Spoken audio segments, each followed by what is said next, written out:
Excerpt number 5. The first ones explained that the creation of the world was not because of lack.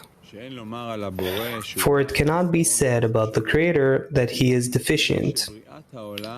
Rather, the creation of the world was out of largesse.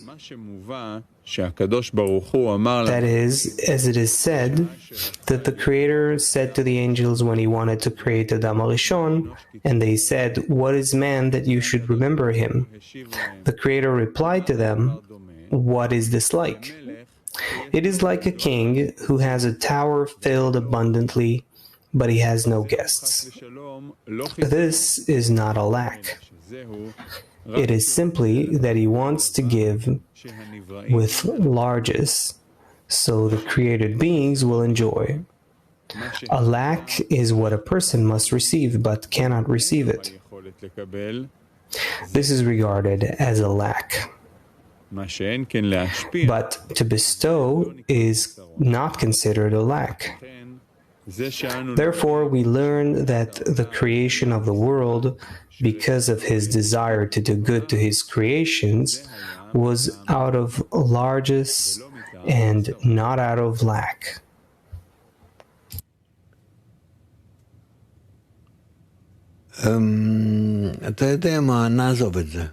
You know what? Let it go. Let's keep going. No, I don't. I can't believe Africa is asking about that. Let's continue. Excerpt number 6. Our sages said about the verse, "In the beginning God created," that it is for Israel, who were called Bereshit, beginning. As it is written, the sanctity of Israel, the Reshit, beginning of its crop. This means, as it is written, that the purpose of the creation of the world was to do good to his creations. That is, he created in the creatures a desire to receive delight and pleasure. And in this desire, meaning that this desire causes him to yearn to receive the delight and pleasure. By this, the delight and pleasure that a person can derive from there is measured. This is called the work of the Creator, meaning that he created a desire to enjoy for the pleasure that he wants to give them.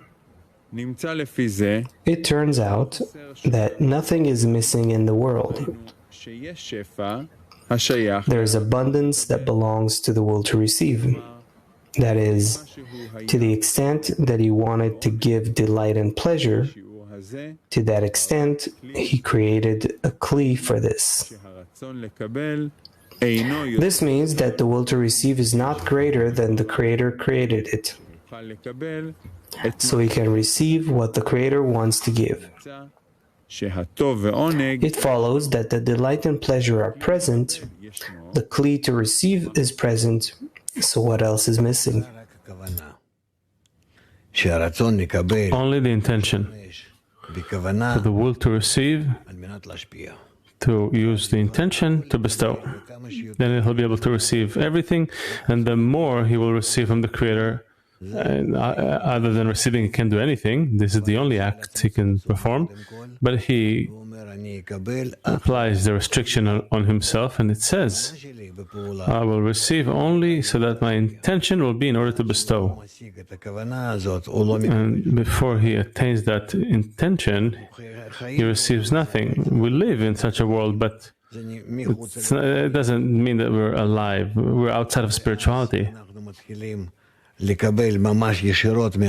And then we begin to receive directly from the Creator, with recognition, with awareness, with understanding that we receive from Him, if we have the intention to bestow, meaning our action is bestowal.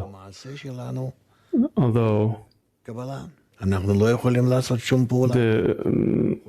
the deed is reception. We can't do any other thing but to receive.